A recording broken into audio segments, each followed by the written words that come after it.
Have you ever heard of the mystic George Gurdjieff? He made a claim in the 20th century that is so wild it can really shake you up.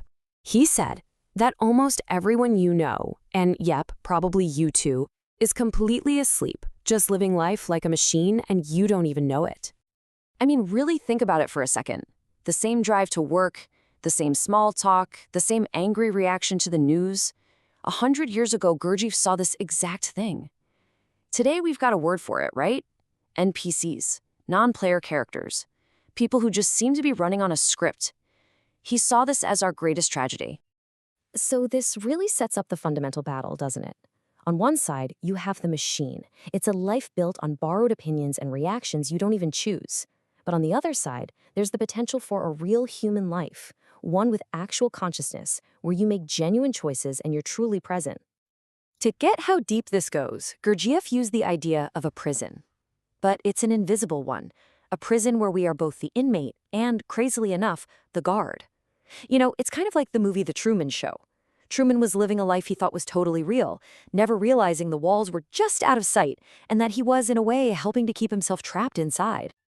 And the bars of this prison? Well, they're everywhere, hiding in plain sight.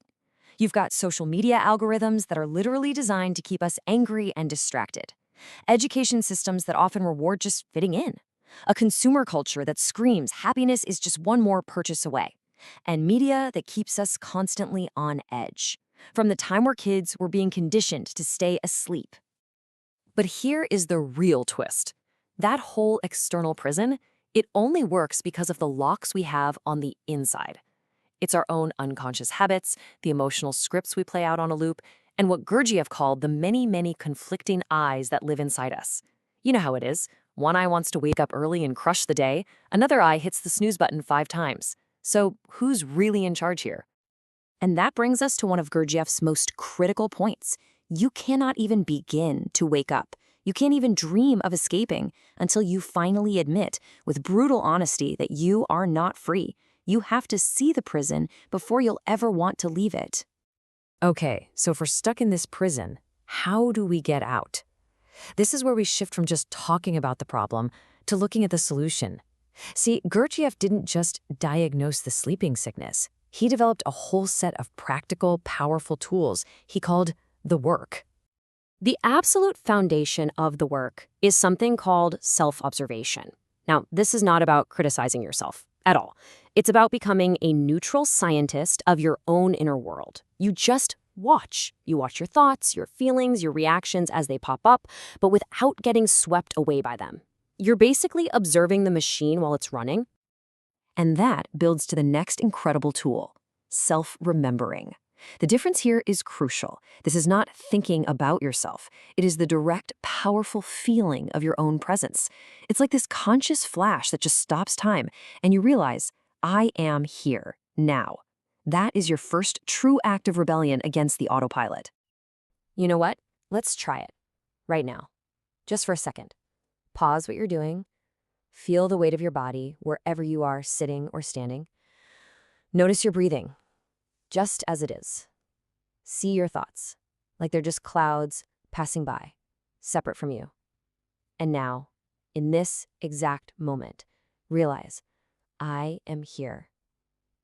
That feeling, that little spark of awareness, that's the beginning of waking up. Now, Gurdjieff taught that our patterns are so powerful because they're actually following universal laws. To break them, we can't just grit our teeth and rely on willpower. We have to learn to use these same laws to our advantage. This is what he called the law of 3. So your desire to change, that's one force. Your deeply ingrained habits are the opposing force. And they will just stay locked in that stalemate forever.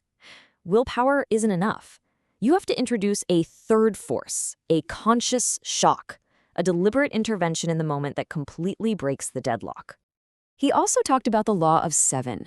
Think about any new habit you've tried to start. A new diet, a workout plan. It starts off great, but then inevitably you hit a wall where progress just stalls. Gurdjieff said this isn't a personal failure, it's a universal law. Any process naturally runs out of steam at predictable points. To bust through that wall instead of sliding back, you have to apply a conscious shock, a deliberate jolt of effort to restart the engine. So what do these shocks actually look like? Well, they're small acts of what Gurdjieff called conscious friction, things that just interrupt your autopilot. Take a totally different route home from work. Try using your non-dominant hand to brush your teeth. During a conversation, try to just listen instead of planning your comeback. Every tiny break in your programming generates the actual energy you need for real change. And this brings us to the ultimate, and honestly, the most profound reason for doing all of this. This isn't just about self-improvement or being more productive. According to Gurdjieff, it's about creating something permanent, something real, inside yourself. And here it is, Gurdjieff's most controversial, some might even say brutal teaching. He claimed that we are not born with an immortal soul. We're born with the potential for one. But unless we do the conscious work to build it, to actually forge it through awareness and effort, our consciousness just dissolves after death. The difference is stark. The mechanical self is really just a temporary collection of reactions and ideas you picked up from others. But the goal of the work is to crystallize a real self, a permanent, unified, conscious center that isn't a puppet of its conditioning, a self that can actually observe, choose, and truly be. And it is so vital to understand this isn't some quest for perfection. You don't have to retreat to a monastery. This work is practical, it's messy, and it happens right here, in the middle of your daily life. The goal isn't to get rid of your flaws, it's to become fully present to them, and to your life, one moment at a time. So that leaves us with this final, really provocative thought. Gurdjieff's system makes us reframe the entire question. It's no longer about passively wondering if you have a soul.